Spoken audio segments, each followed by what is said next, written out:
Welcome to the Lead Pedal Podcast with your host, Bruce Outridge, where he talks all things trucking. Now let's get rolling.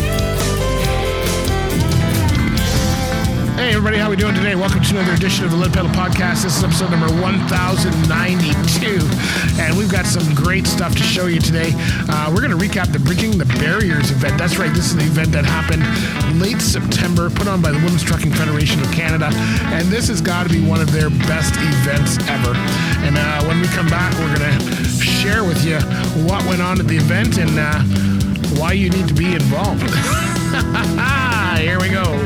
Hey folks, have you heard of CAT Transport? That's right, they are one of the leading carriers in Canada. They've been the best managed fleet for many years. They are a very large carrier that operates right across North America. And the best way to find out about what they have to offer is to go to cat.ca and then click on the careers button. But let me tell you some of the things that are available to you right now. They've got locations based in key metropolitan areas across North America. You do not have to work out of Quebec, even though they're a Quebec-based carrier. They have operations for you anywhere that you live. Total health benefits are available right off the bat. Remote work options, compensation that is competitive with the industry. Company matching pension plan. Hey, why not grow while they're growing? And on-site health and wellness programs are available. They've got career growth opportunities because they are a fast-growing company and they provide a work-life balance that they believe is best of the best. Skills development and training programs will keep you advancing in your career so that you can spend a long time with CAT. So check out CAT Transport at cat.ca and click on the careers button to find out all about it. And by the way, tell them that the Lead Pedal Podcast sent you. All right, so yeah, let's talk about what went on at this event. This was a great event, as always. It's their 6th annual event for the Women's Trucking Federation of Canada. We've been part of either attending or part of all 6 of them over the years, so pretty happy to see the way that CEO Shelley Walker has things going for sure. The event's a full day event, but they have a cocktail hour cocktail day the night before, sponsors set up and all of that kind of stuff. We've got some great sponsors that were in the room here. GFL was one of the sponsors, Ontario Truck Driving School, one of the big sponsors. So we had some opening remarks from them as well. And there was some really good speakers here. It started the Monday night, which is I think it's the 25th. It was held in Mississauga, Ontario, where they've been holding it the last couple of years at the Hilton Garden Inn. And this is a really good place, really good room, and kind of cool. I was doing my caricatures, so I was doing classics and caricatures. So if you don't know anything about classics and caricatures, it's where you're half DJ, half artist, and to watch me run around the room is, I think, part of the fun for a lot of people.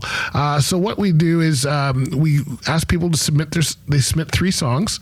It goes into a hat, or this year it was a Frisbee, and I pull out a name, and when I pull out that name, I draw their caricature while we're listening to their 3 songs. On the Tuesday morning here, and there was a land acknowledgement by Shelley Walker. Our moderator, or our host, I guess the way to say this, was Andrea, who was, let's see, I'm just trying to figure out her last name, Andrea Body, who is in the concrete industry, and she was the moderator for the day and host for the day, if you will.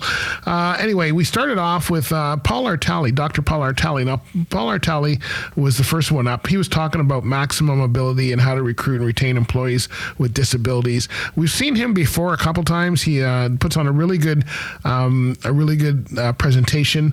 So we have just a snippet of that. We also had a panel in the morning on allyship. And I didn't know what allyship was, but it's the key to unlocking the power of diversity. So it's using diversity in your workplace to your benefits. That had Nicole Holden from WM Richard. From Waste Management, Nicole Holden from Waste Management, Richard Canal from Polaris, Dave Kelly from Lafarge, he was the general manager of Southwestern Ontario, Tara Chappelle, Specialist of Human Rights and Equity, Employment Equity. And the moderator was Laura Muir, who I'll tell you more about Laura in a little bit. But Laura Muir, who's the Chief Human Resources Officer at Polaris Transportation Club, she was the one moderating that panel. And they were talking about allyship and diversity in the workplace, and it was really good. And to round that out, we had a bit of a break there, and then the last presentation in the morning was Carrie Wierachowski. She's the Director of Inspections Programs with CVSA, started with the ministry. Her story, I think, was one of the best presentations of the day. She told how the men wouldn't even give her the time of day, and really, it was an inspirational story. So I'm going to give you a little bit of snippet of those three presentations here before we move on to the afternoon. Have a listen and find out some of the great presentations and presenters we had in today's at the Women's Trucking Federation of Canada Bridging the Barrier event. So what is some guidance that can be given to introduce, attract, and retain more Indigenous people to our industry? Sorry, I'm really chatty. I can talk all day. I'm just trying to be cognizant of time, talk about this topic all day. So when you're looking at Indigenous talents or First Peoples, I think it's first important to realize that it's not a monolith. There's a lot of diversity within First Peoples. First Nations, non-status, Métis, Inuit, and there's a lot of intersectionality. So I'm intersectional. In Indigenous culture, Two-Spirit is something that is very revered, so there's intersectionality there between the 2S LGBTQI plus community and Indigenous people. So realizing that coming at this with humility, and that I don't represent like all Indigenous people or all Black people, right? So understanding that there's diversity there. That in itself is crucial. So that if we understand that framework right now, that there are no more barriers, you don't have to be bigger, stronger, smaller, whatever. It's irrelevant, because we've got robots, we've got AI coming. We had a reference to that earlier. But what can we all do in here? And I wrote down 3 words that I think are really crucial in terms of how you approach things. First of all, everybody in here, you have the ability to move a magic wand. You all have your own Superman, super person, superpower. And that is, you can make somebody credible.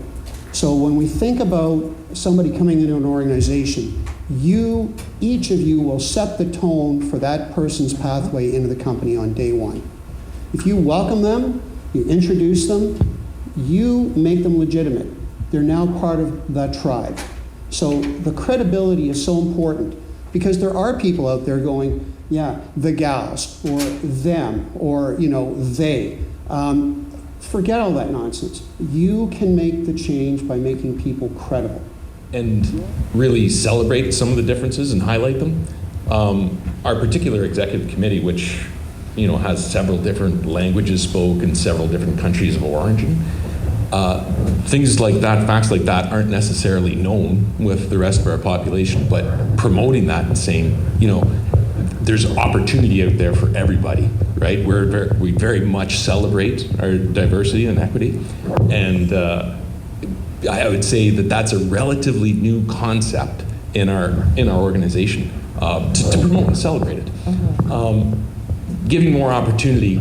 One of the key things, and you brought it up, which is so key, and I'm working on this with actually Andrew Body as well. The hiring practices are such a crucial part of getting really good candidates into good roles. When we discuss the role of the amplifier, so that's helping voices, ideas being heard, what are some of the challenges that you face? How do you deal with rejection and difficulty to address such matters? Nicole? Sure, that's a great question, and thank you all for having me. I'm so honored to be a part of this panel. So challenges, I've definitely had a few in my career. Started back in a time when, like I mentioned in my bio, there was no women that were drivers around at all. I would walk into a yard filled with men.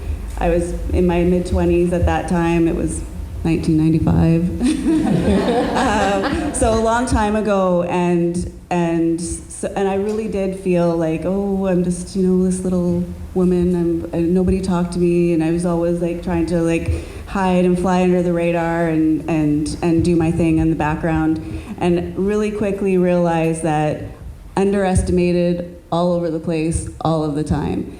And when I say that I had to be twice as good to be considered as equal, that's reality. And I can see some nodding heads, and that's really how it was back then. And I don't think it's too much different today, unfortunately. I know we've come a long way, but we still have a long ways to go, as I'm sure a lot of you know.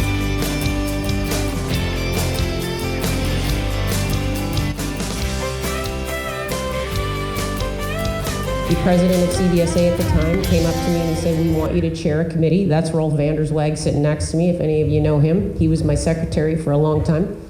But in 2007, they said, we want you to take a standing committee. Which one do you want? I said, vehicle.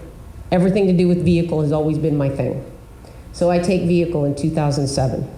What I did not know in 2007, but I know today, because they came and told me, I walked into that room in 2007, I sat down, and the current vice chair and the secretary both leaned over to me, and they said, we understand you're taking over this committee in the next meeting. I said, that's the plan. And they both looked at me and said, we don't want to be your vice chair, and we don't want to be your secretary. And I went, okay. Don't know why. Again, hurt feelings, won't lie. I was just like, okay, that's great. That's fantastic. So I'm like, now I've got to find a vice chair, a secretary, and what I did not know, all the brake manufacturers, there were 6 of them. You name the brake manufacturer, they used to sit in vehicle committee across the wall. I didn't sit in vehicle committee because my region used to send me to driver traffic all the time because nobody in Region 5 understood hours of service, so they would send me there, which was fine. So I didn't know the players in vehicle. So I sat there, and those guys never came back to another meeting. But I didn't know who they were because I had never met them. So they just didn't come back. About 3 years later, after I was running the committee, because I ran the vehicle committee from 2007 to 2016, about 3 years after they came back and they sat in the back of one of the vehicle committee meetings. And one of them came up to me and said, Carrie, we owe you an apology. And I said, for what? I didn't even know them at this point. And I said, what are you apologizing for? And they said, well, when they appointed you the chairman of the vehicle committee, for lack of better words, it was an old boys club. It still is. I mean, I'm telling you, there's like 80 people in the room, and at best there's maybe 10 females if we're lucky, maybe. Never been another female on the voting members of the committee yet. And I said, what are you sorry for? And they go, well, we saw them appoint you, and they thought they have no idea what they're doing anymore. This alliance is going to crap, and we left. And then we slowly started to hear things, and so we came back to see for ourselves. And those brake manufacturers are some of the best friends I have, and they will answer me day or night, whatever, emails, phone calls, whatever. So another obstacle that I never even knew that I had, to be honest, but I gave them all the credit in the world for coming back and telling me what they thought. And then I take that in, because then I think, okay, every time I go into a new crowd, every time I go into an industry course that I'm teaching and the majority of the people in there don't know who I am, I get that feeling all over again. It's like I feel like I'm 20 years old again, and I'm standing up here and I got to convince everybody in the room that I know my job. And I doubt that will ever completely end for me, to be honest. But I chaired that until 2007, and then in 2016, I resigned from the vehicle committee because I wanted to run for region president. CVSA is split into 5 regions, and Canada is region 5. So I did run for president, and I was elected president. I tell you, if I'd have stayed in the government another 5 years, I probably the following year would have run for secretary and then run to be president of CVSA. CVSA to me is like the pinnacle of bringing industry and enforcement together in one room. And it just, I don't know, for me, that association and that alliance made my job so much more interesting. For me, as an enforcement officer, it's something when you get a driver from Montana and he's telling you something and you're like, well, I don't know whether it's true. And you can call a friend in Montana and ask the question. It's of huge value. And similarly, when I used to get phone calls from people that had an Ontario driver down south and they don't understand his driver's license, it's something easy for us in Ontario to distinguish. It's not so easy for a guy from Texas to make sure that this guy's got the right class of license. So a simple phone call goes a long way. So those were the things that I wanted to get involved with. So after the Region 5, before I left the government, I did get an Exemplary Service Medal Award, and I got this Queen's Jubilee Award. So those are important to me too. They didn't have to give me those, so I'm only presuming that I was doing a good job in order to get those. So I did get those 2 awards before I left the government. And then while I was working in the government, every single year, the CVSA gives out 3 presidential awards to people that they think that have a contribution to the CVSA Alliance. So I got the presidential award from David Palmer from Texas back in, I think it was like 2014 or something like that. So those were the things that happened to me when I worked for the government. Then in 2016, the director of roadside inspections job came open in the CVSA. I won't lie, it was the hardest decision I ever made in my life. I did not retire from the government. I had been there almost 31 years, and I left that career behind. I didn't retire. I did not get my pension. Lots of guys in the US, they gotta work like 25 years, 25 and out. That is not how the Ontario government works. I would have retired from the Ontario government next year. I would have finally made it to my factor and got out after 36 years, but I left. It was a tough call. It was a tough call for 2 reasons. One, by the time I left the government, I had the respect of all those inspectors in Ontario. I really did. They were like my kids, and I felt like I was leaving them behind, because day or night, they would email me a question, they would want something at roadside, they would need to know something, and I was there. Hey folks, are you looking to start your career in the truck transportation industry? Ontario Truck Driving School can offer you the training you require. They have been active in the industry since 1978 and have the widest range of training programs and services in the industry. Everything from truck training to heavy equipment. And you know what? Thousands of men and women have successfully obtained employment and began careers operating heavy equipment, trucks and buses with the help of job-oriented training from Ontario Truck Driving School. They work with industry leaders and government offices to make sure that the graduates are successful and complete their training properly. The trainers have years of experience in the industry and know how things work in the transportation and construction business. In fact, truck driving courses incorporate a session with Canada Customs officials, the Ministry of Transportation, and other industry partners to make sure that you are trained properly. This training gives you the advantage of starting your new career as a truck driver. So where do you go? They've got locations all throughout Ontario, and the best way to start is to go to otds.com and look. All right, let's talk about what happened in the afternoon at the Bridging the Barriers event, because this was a really good one as well. We had a really good lunch. Mentor Award went to Laura Muir. Now, Laura, again, was the Chief Human Resources Officer at Polaris Transportation Group, and absolutely just was taken aback, to say the least. Did not expect it, did not know she was going to win, and she won the Mentor Award for this year.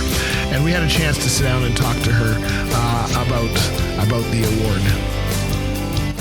It's a beautiful award. So while you're looking at that, and you can calm your nerves, I'm going to read this beautiful statement that was sent to us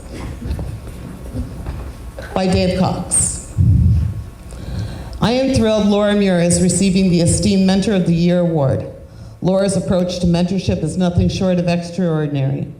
Her ability to coach and guide transcends boundaries, touching the lives of everyone at Polaris and within our community.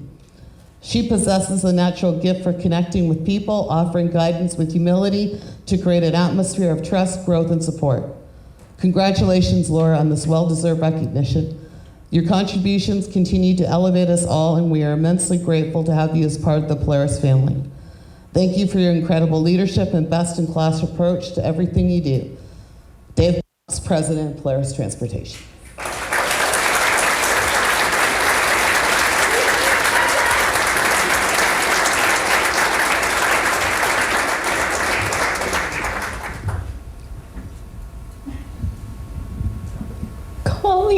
If I faint.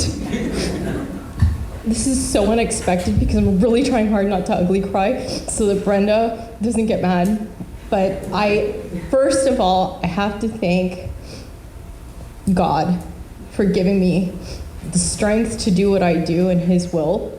I have to thank my parents for being as patient and wonderful and supportive as they have been. I need to thank my team, with whom which I would have no platform to stand on, and the strength. My best friend, it's not every day I get to work with my best friend Brenda. I work for a wonderful organization. And hi, Khadijah. That's my cousin back there from Ernestine's.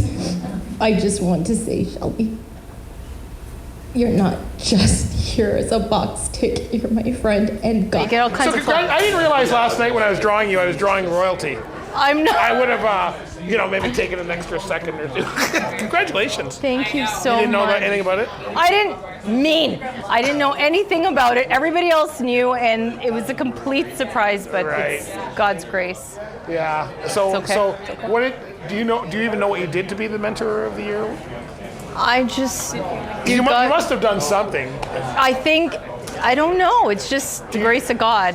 Congratulations. Thank you. Thanks. So.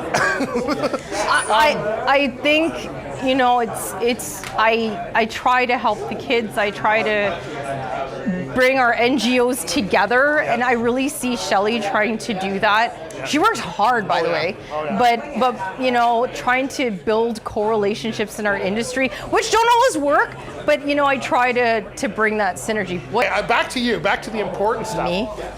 So what did your boss know? Because it sounds like you guys are really friends. Apparently, Brenda, who's our director of marketing, and my best friend, knew. And my boss knew, so that's Dave Cox, and president of Polaris, and my whole circle knew, and it's like the world's best kept secret. Yeah. But I thought it odd when my husband said, "Take a handkerchief with you," and I was like, "Oh, there's a sign. You can talk to him today." Yes, so I'm sure he'll be happy, and I just live life with the mindset of, if I can go home and tell a good tale to my kids, I'm very happy. And if I could change somebody's life with whatever time God's given me on this earth, I'm very happy with that. Well, it looks like they've changed your life today, but you've obviously changed some people's lives in the past, so congratulations to you. Thank you so very, awesome. very much. Congratulations. Oh, God, Bridget, give me a hug. Let's talk about what happened after that. In the afternoon, we had a really good time. We had the award, and then Humberto Carollo of White Ribbon talked about male allyship. Allyship was a big theme of the event this year. Richard Dunwoody, who's with Concord Adex Survivors Fund, talked about human trafficking, and he talked about how they are actually helping them by helping them with housing, helping them get off the streets, helping them with mental health consulting, all that kind of stuff is what they did. So he had a presentation on that. Then there was a fireside chat. I'm not sure, there was no fire. There's a fireside chat with Heather and Alan. This was Heather Webster, a risk services consultant with Economical Insurance, and Alan Kaufman, partner of commercial litigation with Loopstra Nixon LLP. The moderator was Joanne Couture, who's an owner-operator with OOIDA and Women's Trucking Federation of Canada Board of Directors. So she did a good job. Joanne always does a good job, and was moderating a panel there. And then we rounded out the day with Hannah McDonald. Now, Hannah McDonald is with the Better Together group. Many of you know Hannah, and probably her dad, Dave. And was talking about interacting and hiring the next generation. And we're going to give you a little snippet of her presentation here. So let's get into, we'll give you some snippets of all of these three in the afternoon, and then we'll come back and round this out for you. So here we go. Historical forms of discrimination, current forms of discrimination, exclusion, sexual harassment, their overrepresentation in care work, their expectation to work two full-time jobs, one in the community, in their workplace, and another one at home, caring for the kids, doing all the housework. Women are overrepresented in those areas of work, and men are underrepresented in care work, right? So the sexual harassment along the way, the biases that exist in the workplace, lack of opportunities, the barriers that still exist for women to enter certain professional roles and areas of study as well. So understanding male privilege and understanding that for ourselves as men is really important in our quest, in our intent, in our interest in becoming better allies. So we have to do our own work, of course, to do that. And that begins with first recognizing that we have a role to play. So women's equality, ending gender-based violence is not just a women's rights issue, it's a human rights issue, and it's for all of us to get involved in and to be a part of. I'm often asked, why do you do this work? Why are you working with White Ribbon, promoting gender equality, working to end gender-based violence? And my answer is always, it's the decent thing to do. This is an issue that is for all of us to work on. Why should it be just a women's issue, right? First and foremost. And I also tell them my story. I grew up in a violent home. There was violence in my family. I grew up watching the women that I loved, the women in my life, in my community, experience that violence. I experienced some of that violence as well as a young kid. I made a promise to myself from a very young age that I would work to change this around, that I would, once I grew up, I would get out of that violence, and I would try to do my best to engage with others, to support the community, to support survivors, to support women, and to do the work for myself and invite others to be part of that as well. So I want to leave that question with you. Why do you want to be an ally? Why is this issue your issue? Why should it be your issue? So for the men in particular in the room, think about that. How does this connect to your own professional experiences, but also personal experiences? What kind of change can you be involved in, both at a personal, community, workplace, and institutional, sector-wide kind of level? So that realization is important first and foremost, and then do your own work, right? So many of us have histories of contributing to this violence and that discrimination, the harassment, and so forth. It's really important that we think back and we make amends, we acknowledge when harm was committed, and we take steps to correct those mistakes. That's so key in the path towards allyship. And once you do that hard work, then you can think about what role can you play. Listen to women, ask the questions, how has this impacted your life? How has discrimination, sexual harassment impacted your career, your ability to do this work in our sector or beyond? Ask those questions, listen to women, listen to survivors, learn, and ask the question, how can I help you? How can I be an ally? How can I work together with you to create change within our workplace or within our institutions or within our community? Ask those questions. So support survivors, help build a consent culture, be an active bystander. So think about how you can positively intervene when you see jokes being thrown around or when you see someone being disrespectful towards women, when you hear a racist or homophobic joke or comment, what can you do to make a difference? What can you do besides just sitting uncomfortably and sometimes laughing along, or even worse, contributing to that really problematic moment? Be a good role model, right? So young people are looking to you, other peers within the workplace, your coworkers, your colleagues, the people that report to you, the people that you report to are also looking for good examples. So be a good role model. It's so important in your process to become a good ally, and practice intersectionality. You can't cherry pick when you decide to be an ally. You can't speak out against misogyny, against sexism, against gender-based violence without speaking out against racism.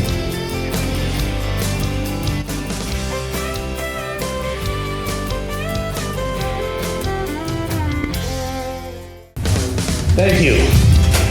A little bit of background to myself in context of my career.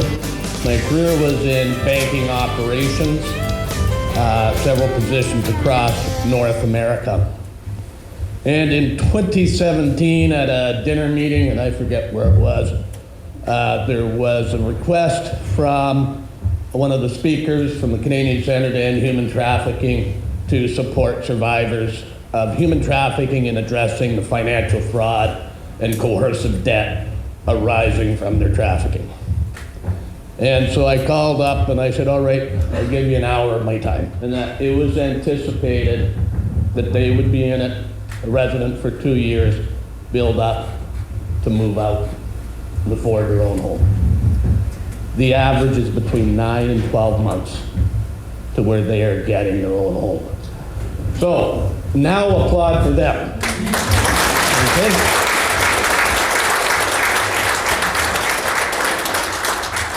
Since 2021, we have funded the post-secondary education programs of 78 survivors. These young people, I'm old, I call them kids sometimes. They're brilliant. The marks they get are brilliant. Okay? Recognize this. Okay? In their innocence, they must bear the burden of our mistakes. We made the mistakes. We let this happen. Okay? But our hope for the future is in them. SurvivorsFund.ca is a website, brings you the Seeds of Hope. It's a registered charity. And that I can't come from the banking world with different understanding of finances, and that I approach charities with trepidation. Now, I always have said, beware of charities with high income to expense ratios. This is Survivors Fund. It's funded by me 100%. So that's what I do. And these kids are wonderful kids, but they come from the communities that we live in. You're not going to know if an employee that's working for you has been trafficked, is being trafficked. You won't know that. You won't know if a member of your family is being trafficked or can be trafficked. All right? Final thought, okay, and somewhat along the lines of white ribbon, and that what a man do, okay, here's my answer to all the men who do. Talk to your son, because somebody's buying it, okay?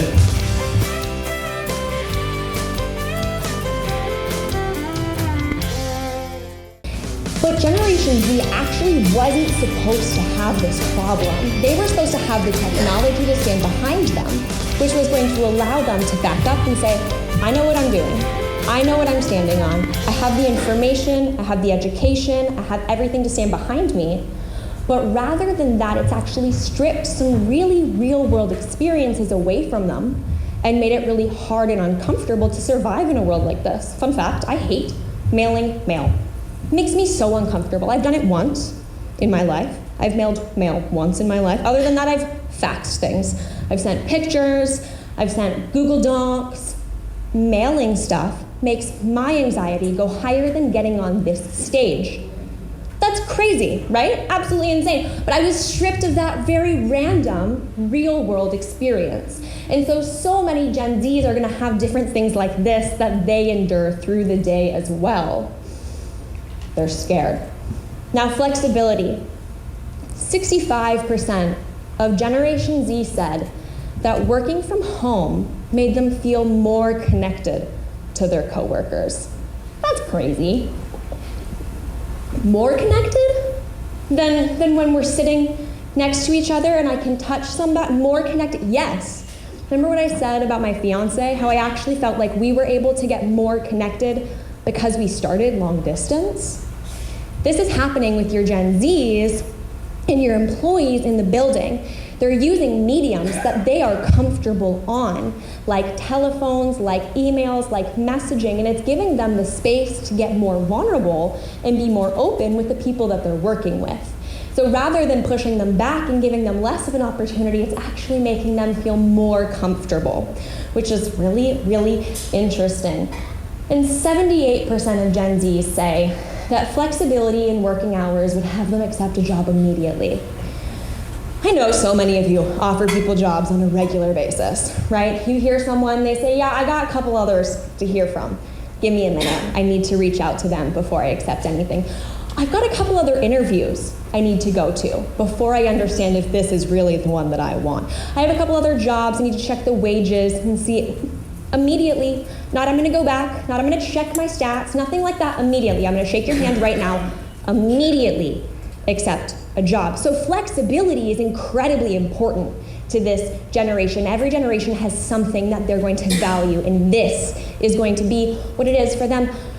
But there's so many ways to be flexible. So many people think that this is, okay, let them work from home or let them choose their hours. But there's so many other ways to be flexible for us. We've split a bunch of our jobs up. I'm our marketing manager, and that's amazing. But I've given about 2 hours of marketing work to each of our interns so that they can do it. It gives them something that they're excited about, gives them a little flexibility in their role. Maybe that's what you want to do, split some jobs up. Maybe you want to let them work different hours or different days, or you want to encourage them to work with different people, or you want to encourage them, I don't know. There's so many ways to be flexible, and only you can decide that for your own jobs, but offering flexibility of some sort of capacity is going to be extremely beneficial. Now, educational change. 73% of Gen Zs say that there's a better way to get educated than going to university. But university is the best way to get educated, right? They teach you, they test you, they give you the paper. Yeah, they do all of those things, but that education is really accessible online now. And for so many people, I know I hated taking tests. Maybe if I was making this decision again today, I wouldn't have gone back, because I'm scared about the opportunities that are ahead for me after I graduate, because I don't know if there's any stability after I graduate actually with the degree, because I know that there's a pending recession, and who knows what I'm going to do after I accumulate all of that debt. There's so many things running through our brains, right? And so if this education is free, why are they choosing to do that? Only for the credibility, realistically, at the end of the day. And so as a group, if we can try to come up with and create some alternative ways to create credibility for people who are already educated, who already have the information they need, it's going to help bridge that barrier and bring more people into the industries, which is great. But now what? This is all fine, this is all great, but what do we do after we leave this? How do we move on from here? Well, Gen Zs crave to be mentor over managed. We just gave out a mentorship award, which is amazing. But this is going to be the best way not only to reach them and to communicate with them, but to actually create a lasting connection with them as a generation. So what does that look like? Well, I like to say it looks like listening to learn, learning to understand, and then understanding to speak. I know I miss this middle step all the time. Someone will come up to me and they'll be like, this is my problem, and I'm struggling with it, and they dump it on your desk, and you're like, yeah, I can solve that. I can fix that right now. This is what you're gonna do, this is what you're gonna do, and this is what you're gonna do, right? You give them the immediate problem and solution, but rather than that, trying to listen to them about what the issue is, understanding why they're struggling with it, understanding how you can communicate with them so that they can come to the conclusion themselves. But giving them the answers isn't necessarily going to be beneficial. So listen to learn, learn to understand, and then we'll understand to speak. But missing that middle step is doing no favors anywhere in between. Hey folks, today's driver industry is changing like crazy. There's no more paper resumes or applications for you to fill out. Nowadays, it's all online profiles, and the big companies just pull right from the ministry offices to make sure that the documents they're getting are official. So why not make sure that you're official and in control of your work history? That's where Driver Verified comes in. All you have to do is go to driververified.com and create your own profile. You can create a profile, you can put your awards in, you can put pictures in, you can put your resume up there, and you know what? It is searchable. It's searchable by the insurance insurance industry. It's searchable by the carriers and it's searchable by you. You can send people a direct report. It's free to set up. You don't pay anything unless you start sending out reports. And you know what? The companies will even pay that for you probably anyway. But you can do this on your own. If you're a driver, an owner-operator, a company, or an insurance broker, then this is for you. Go to driververified.com, create your profile today, and get yourself in command of your documentation so that you know your work history and you have something that's presentable to the industry. And you know what? When you're talking to them, tell them the Lead Pedal Podcast sent you. All right, my friends, driververified.com. That's where I'd go. Bye for now.